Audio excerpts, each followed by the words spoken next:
Well, they had them, of course, at Music City, I was going to ask you about Ellis Tolan. Ellis Tolan, yeah. And but Ellis was once a week, and then you'd find other places. There was a place called the Chadmore Club. It was in South Philly, and then there was. I traveled with a group of guys I became friends with, where we would go find a bar and go into the bar and say, if they had a piano there, hey, we want to play here. And so we found this place on Fifth Street. Well, originally we found a place called the Golden Show Bar, and it was at 8th and Lehigh. And we would go in there on Saturday afternoons and set up. It wasn't right where we played for free, but we all wanted to play, and we wanted to find a place to play. And we didn't especially want to do it for these owners of this club because they were getting free music, but it was just, hey, where are we going to play?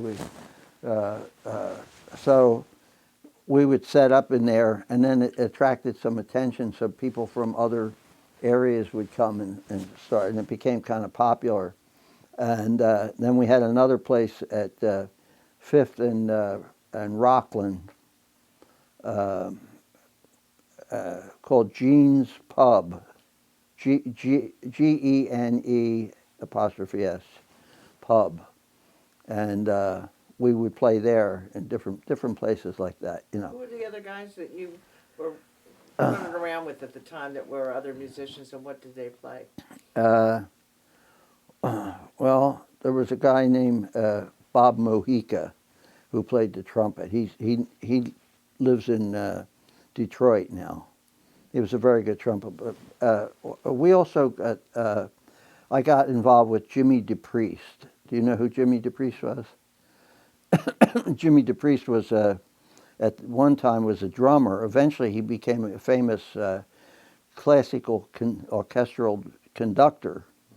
But at the time, he was a student at Penn, and he was a nephew of Marian Anderson, the famous contralto. Sure. Yeah. Excuse me. So these were integrated bands. Some of them. Yes? To a degree. Yeah. I mean, Gene's Pub was in a white neighborhood, but black guys would come and sit in, but the audience was mostly white. Unfortunately, that's the way things were back in the 1950s. I didn't get to play with as many black musicians because there was segregation. It was unspoken. What's the word for that? It wasn't Socially acceptable. It wasn't. Yeah. But the thing was, there were black neighborhoods and there were white neighborhoods. I lived in a white neighborhood, and the thing was, when people called you for gigs, if it was like a wedding or something, and if it was a white wedding, it was a white band. That's just the way it is, the way it was, And it wasn't by design with the musicians, but as far as anything that I could ever tell, it was just like you met these people and somebody called you, oh, hey, I have a gig Saturday night. And next thing you know, you're in the scene, but there were two scenes. There was this scene and there was that scene, So I mean, I was talking to Sam Reed earlier, and he was talking about him and his buddies all from South Philly, and these were all just black guys. And, Yeah. Yeah, and so you're doing the same thing at the same time, but like in a separately, different in a different, circles. yeah, exactly, yeah. Let me ask you something. When you and these other guys would get together to jam at these different places, what songs were you working on at that time? Well, most of the time, I think we were.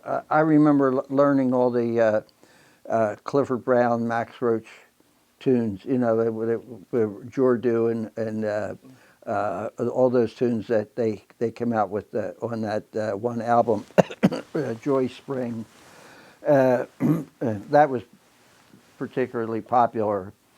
Horace Silver tunes, those groups were hot. Like when we all listened to that, but also all the standard tunes too. The ones that Bird, like because I remember I had the album Jazz at Massey Hall, and they played All the Things You Are, and there were certain tunes that you knew you had to learn because they would be called at sessions and stuff like that. And if you didn't know it the first time, you figure like, well, if I'm going back there again, I better learn this tune. And so but yeah, there were tunes like you had to learn by. If you went out on gigs, you were expected to play certain tunes and stuff like that. So. What was Music City like? Because a lot of people talk about that. Well, Music City was it was Ellis Tolan and Bill Welsh. They were both drummers. Bill Welsh was not involved in the jam sessions. He was part owner of the store, and they gave lessons there. It was mostly known as a drum place, where all the drummers in town went to study there. The kids, and they had teachers. Ellis was the main guy, but they had other teachers, Paul Patterson, Armin Santarelli. I forget because they were all drummers, And Ellis was friends with a lot of the famous musicians who came into town because they would go to his store, so like they were famous drummers. They said, oh, let's go to Music City to check the new equipment and all that kind of stuff. So he got to know these people. So the sessions would be, there would always be somebody famous. Like I remember seeing Sonny Stitt and Stan Getz and or Clifford Brown, and they would come and play. And they had a house rhythm section, which was Ellis played drums, Ace Tassone was the bass player. They had a couple different guys, Sam Dockery, and there was another guy named Terry Haverty, played the piano, and then the guys would play with them, and then they would have the local good guys like Billy Root. He was ahead of me. He was like 3 years older, and he had much more experience, so he would be there, and Ziggy Vines, and Jimmy Oliver, and guys like that, and Ted Curson, but then at the end they would have the young guys and the teenagers, Lee Morgan, all those guys that became famous, Bobby Timmons and all them, and me, and Mike Natale. We would go and we'd get up to play, and we'd get to play a tune or so like that. And they had that every week, and it was good. It was good learning experience because you got to hear the real guys play, and then we got a chance to play, and they would offer some criticism to you and stuff like that. And now, were you being mentored by anybody at this time? No. I was kind of just trying to get out there, and get called for stuff, All right, well, after the Vince Montana thing, you said you played a couple of other kind of gigs.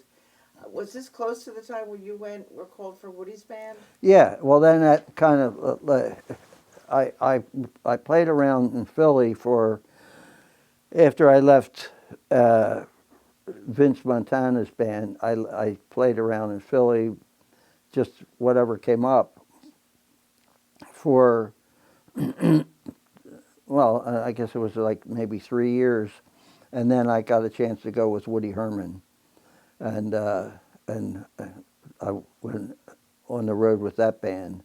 That was when I had just turned 22, I guess, and went out for a couple tours, and then I kind of got tired of that too. It was mostly the road scene. It wasn't that I got tired of the music. It was just the one-nighters. I'm not really a road person, Some people take to it, like Woody Herman really liked the whole idea of being on the road, I think, because he spent his whole life doing that, And there were other people who, you hear about people who were join a band and were there for 5 years or 10 years, or people in the Count Basie band or Duke Ellington were there forever. They spent their life.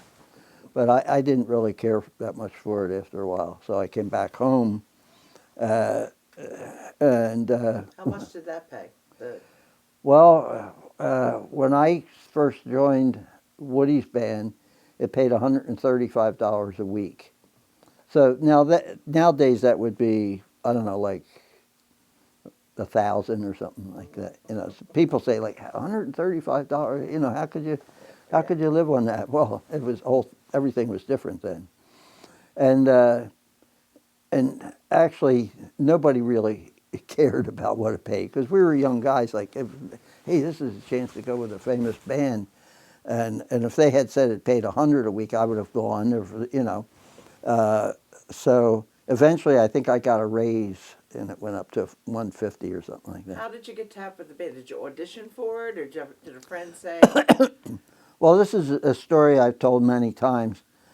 Jimmy Amadei, who was a great pianist and teacher and was a friend of mine, and we used to hang out a lot together. So one day Jimmy called me and he said he had been in New York for something, I don't know what, and he's walking down the street and he hears a band playing and he follows the sound, and it's this rehearsal studio, and he walked up the steps and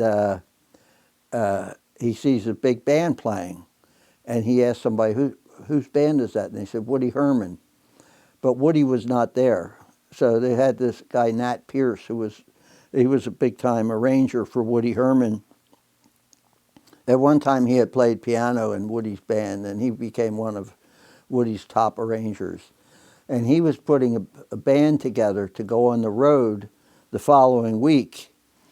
And he was doing it for Woody. Woody was in California, where he supposedly lived. I mean, he lived there, but he spent most of his time out on the road. So Jimmy Amadei asked somebody, well, where's Woody Herman? And they explained the situation to him. Said, they're auditioning people now, and they need a saxophone and a piano. And people were auditioning. So Jimmy called me and he said, hey, let's go up to New York tomorrow and we'll audition. And I said, Jimmy, those jobs would be filled by the time we get up there. New York City, So he said, well, let's go up anyway, and if we can have some fun, if we don't get to play, we can, New York City, we can go and see some other musicians or whatever. So next day we took the bus up to New York City and went to this rehearsal. And as it turned out, they had not filled the 2 spots. So what you did when you went in, you wrote your name down on a piece of paper, and then you waited until they called you up. And so they called us both at the same time, Jimmy and myself. And then they just put you in the band, and then said, Nat Pierce said, okay, let's play number 46. So they picked numbers that would feature the saxophone and the piano, so they get a chance to hear us solo. So we played one tune, then we played another, and we played another. Each one I got the solo on. And then they said, okay, thanks, guys. And there was about 5 or 6 people trying out on the saxophone and a couple for piano. So when I got finished playing, Nat Pierce said to me, I knew I had a pretty good chance of making it because Nat Pierce said to me, are you related to Dave McKenna? Dave McKenna was a famous pianist. And I said, no. And he said, oh, well, I guess all McKennas play well, or play good. That's what he said. Yeah, all McKennas play good. So I figured, well, he likes me, so I guess I have a pretty good chance.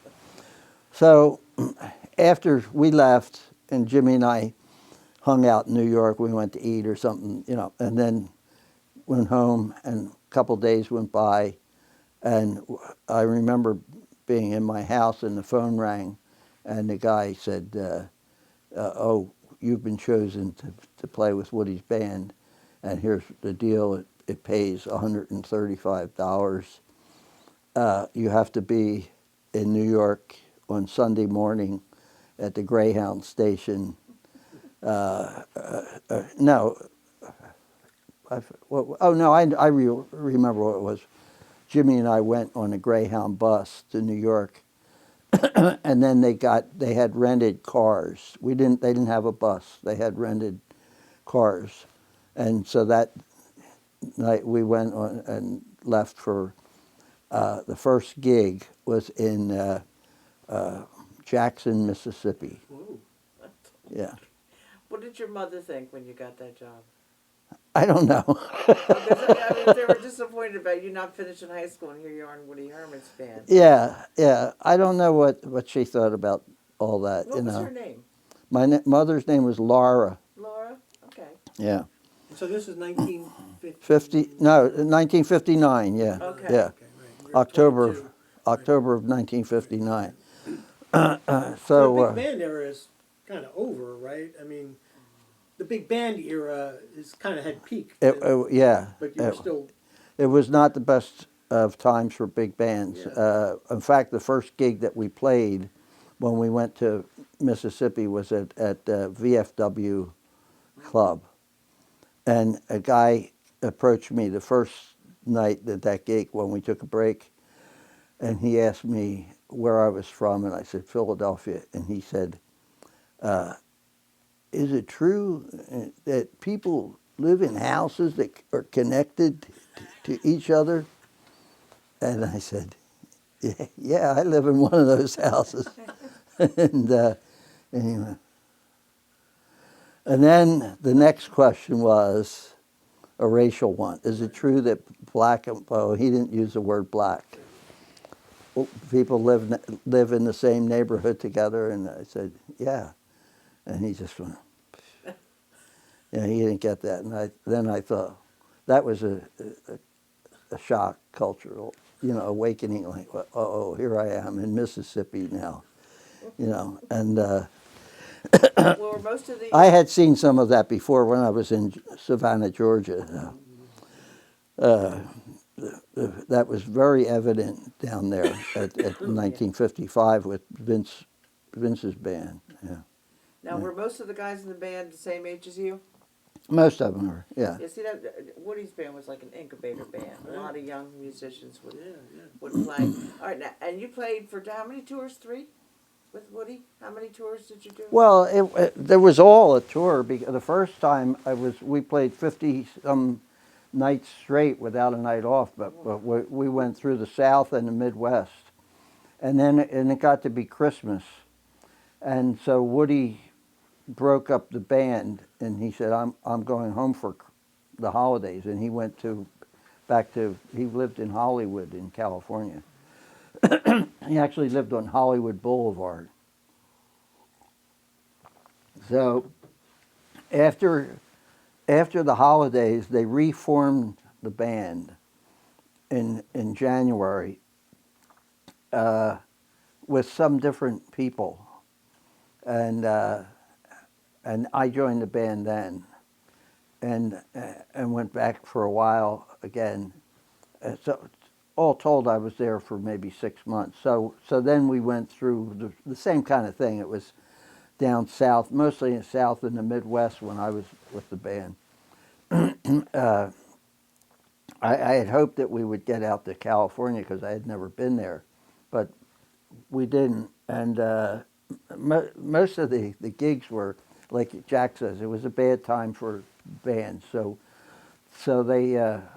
they would just book as many gigs as they could so that they could keep the band working. So one night it would be like a Woody Herman band playing at some jazz club. Like I remember there was a club in Washington, D.C.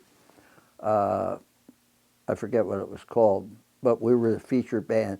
And then the next night it would be like the Lions Club in some place like, where we were playing for dancing and Did all. you get to stretch out solos and? Yeah, I got to play. I made a recording that we made one album that I played on. I had one solo, and but honestly, I mean, I didn't set the world on fire. I was part of the band, and I was there, but it was nothing like 10 years previously or 12 years previously when they had Stan Getz and Zoot Sims and Al Cohn. They all became stars from being with that band, But by this time, that was kind of wasn't happening. It was, people were starting to say like, Woody who? There was, yeah, so.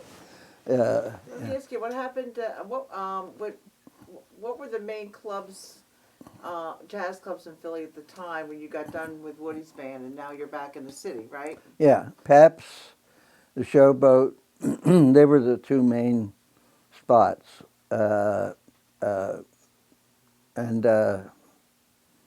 this would have been in the 60s.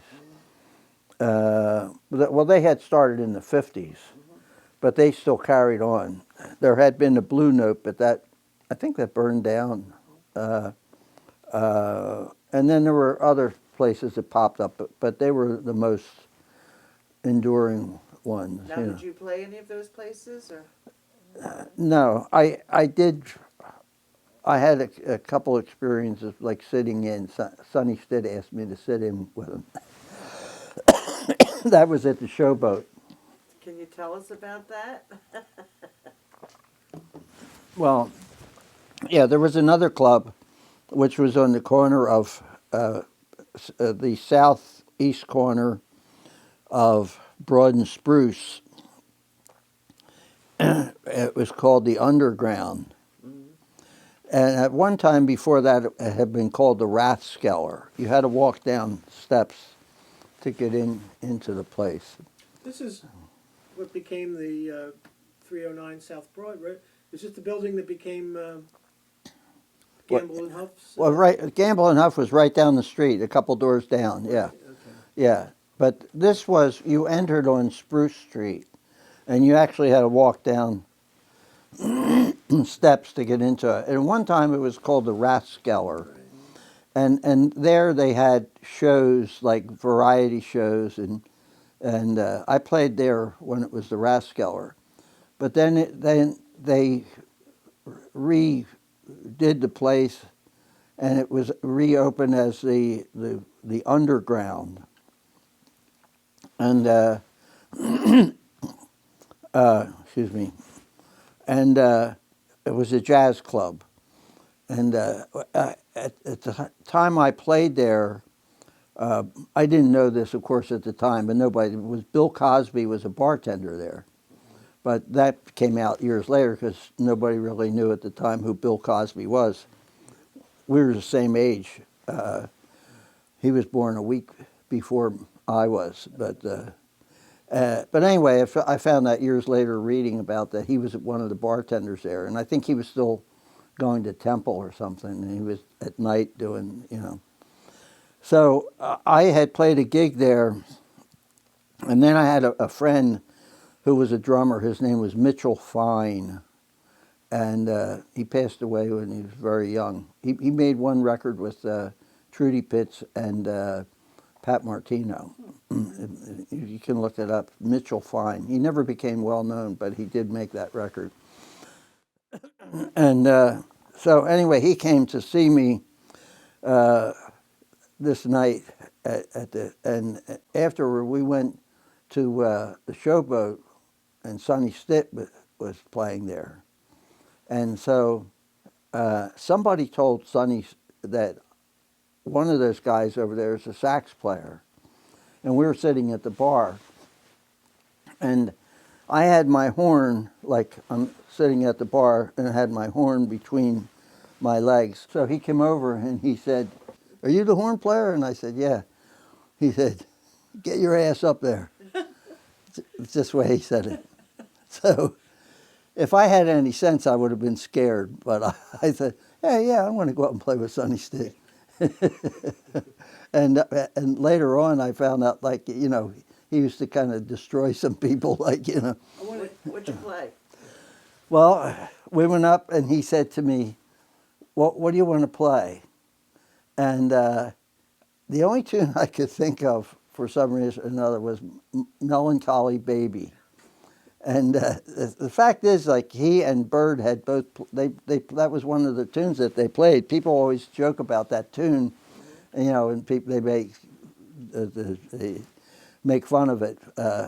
But he said, I made the mistake of saying to Sonny Stitt, I said, Melancholy Baby, and but instead of saying it that way, I said, do you know Melancholy Baby? Ooh. And he said, do I know it? He said, I'm Stitt. And he said, haven't you heard of me? And I said, of course I've heard of you, or something like that. So he turns to the piano player and he said, B flat, you know, and he counted 1, 2, which was fine with me. I could make that tempo. You know, if he had done, I would have been crawling off the bandstand, you know, but I could keep up with it. I didn't sound as good as Sonny Stitt, but I mean, I didn't embarrass myself. So I played a couple of choruses. And then I guess he realized that I could play. So the audience was kind of egging me on, and they're going, yeah, you know, this guy can play, you know.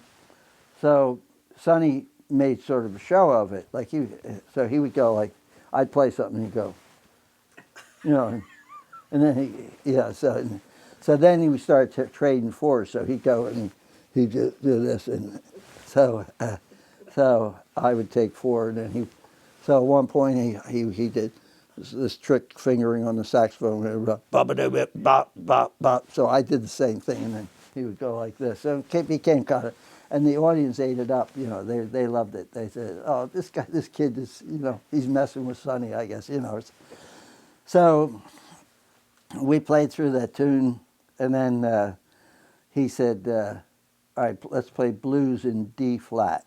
So we played that. And I could do that too, you know. At this time I was 20 or 21. And so when we finished, he said to me, yeah, and he said, "Are you related to Dave McKenna?" I said, "No." So he said, "Well, you sound good." He said, "Keep it up." And that was it. It was nice, you know. So that was a positive experience. After the Woody's band, what kind of jobs were you playing around the area? Came back to the same kind of stuff that I was before I had left. You know, I was just, it didn't mean anything because there really wasn't, you know, people talk about like the good old, I just heard it the other night, oh, Peps and the Showboat, that was when we really had, well, the thing is, Peps and the Showboat hired stars. They didn't hire us to play. You know, we weren't getting gigs from those places.